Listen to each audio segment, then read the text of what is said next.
Well, it is morning in Estella. I had to walk all the way up to Ayegui to stay, and I was in a lot of pain last night. Still am in some pain. But I've walked back down to Estella about 1.5 kilometers to mail some stuff on to Santiago. Buen Camino, or as I should say right now, Onimak Neob, which is Buen Camino backwards, because I'm actually going backwards on the Camino. This darn thing is too heavy, and I got to do some things with my shoes, so I'm going back to a post office to mail some things on ahead to Santiago, and I am just cooked, man. I bought some soles to give myself some extra support on these boots. My boots were fine, but I thought I might need some extra, and they actually make my boots too tight. Here's the dumbass move I made. My hiking boots already had a good insole, but I had to fix something that wasn't broken, so I bought a better insole. However, I didn't remove the first insole when I put in the second, and as a result, when my feet swelled when I walked, they had less room to expand and they created blisters on my toes and heels. The solution? Get rid of the new insole. After that, everything worked great. There's a line in the big book of Alcoholics Anonymous: we should avoid then the deliberate manufacture of misery. It seems to me walking the Camino is a deliberate manufacture of misery. I'm going down a hill, which means I have to climb it to come back. Oh well. The name of this video is Matthew's Folly. I don't need this scarf. This canteen, actually it's 1 pound and it holds 2 quarts, which makes it 5 pounds. This shovel, almost 2 pounds. I got stuff in here that I don't need. This cup dings on the side. I love it, Dave. Thank you for giving it to me, but just no room for it. Put some junk in there.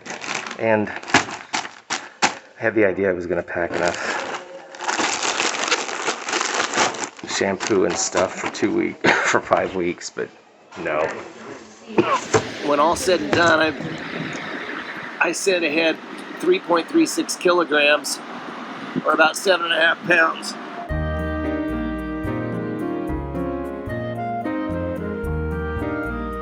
So that's how we're beginning today. It's fixing our boots, dumping shit off in our pack, and I guess that's one of the things, the spiritual lessons you learn on the Camino, is how to get by with less. I wish I could walk further today. I just don't think I have it in me. I am high above Estella on my way to my next albergue. I have a story to tell you all. This has been a hard Camino, so I've been singing a lot on it. Well, I came across this old Frenchman, and he comes up to me as we were leaving. He says, "Oh, you are the one who sings." And I said, "Well, I do sing." He says, "I've heard you in the shower. I hear you singing while you're doing things, and you're the one who sings." I said, "Yes." He says, "Tell me, did you walk with a young German girl, long blonde hair, yesterday for a while?" And I said, "Yeah, we walked for a while."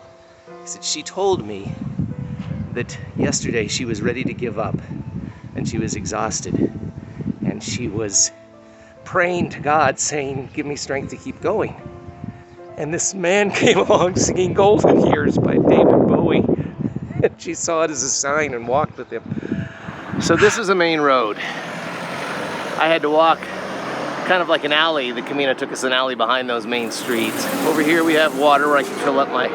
See, I'm now carrying only my water filter. I'm not carrying that canteen. I was carrying both at one point. If you're not sure where you're going, you have to look. People will paint yellow arrows. It's all about the yellow arrows. See them over there on that sign? Because that's the way to go, and they don't have a marker. So helpful Camino angels paint those arrows for you. So let's go this way. Back on the Camino, there's this great place down there. Fountain that gives you both wine and water. It's a good morning. I feel lighter. Well, I am lighter. I've lost 7 pounds. It's such a good morning. Such a good morning. When I came to the Camino in 2018, I had this romantic vision that came right out of the movie The Way, of all these pilgrims walking and talking and laughing and communing, and I've had a little of that. But the Camino gives you a couple options here. One was to take a side route to see the church in Ionati. This option, one was to take the mountainous trail, or this one trail that goes through some small villages that have albergues. And I'm going to stop early today. And I'm glad I took this trail while everybody else took the other adventurous trail, because it has been beautiful and peaceful, and I've been all alone. And this is what I've come on the Camino for this time.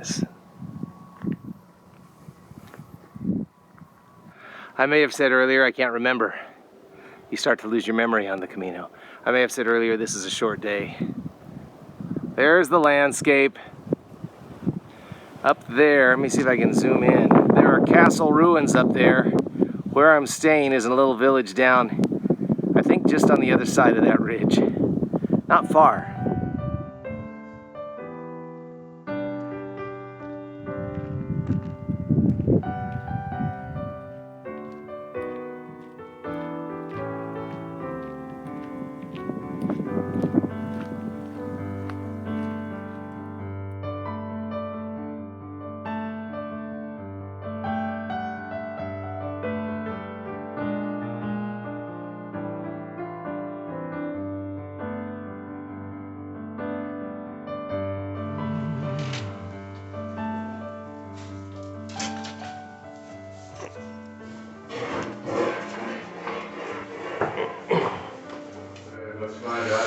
It's a very cool place.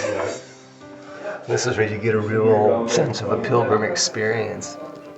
There's all my gear strewn out on the top bunk. I'm sleeping down here. We are in Villamayor de Monjardin. I'll show you the view out the window of our albergue. Beautiful. Just go downstairs real quick. Are you hanging them up and they get dried, or do they not get dried? But it's not completely dry outside. Yeah, not anymore. God. No. Messy day. Our albergue is right back up here. It's really wonderful. We just had a lovely pilgrim's meal, and everybody laughed and talked. Gonna be what's that? 1948. 1948. It's a Russian cross over here. Yeah. You can go look at it. There's the Russian cross, and there's the chapel. Huh. Wow. You going into the pilgrim's room? I'm about there because it's cold. Yeah. And this is the king, Sancho Garces I, Rey de Pamplona y Deo. He's there. You can see this is a very tiny village. Has two albergues, only one's open. No supermarket. They have to go down to Los Altos to get produce and stuff. There's one bar that's open. I was going to go over and check it out really quick.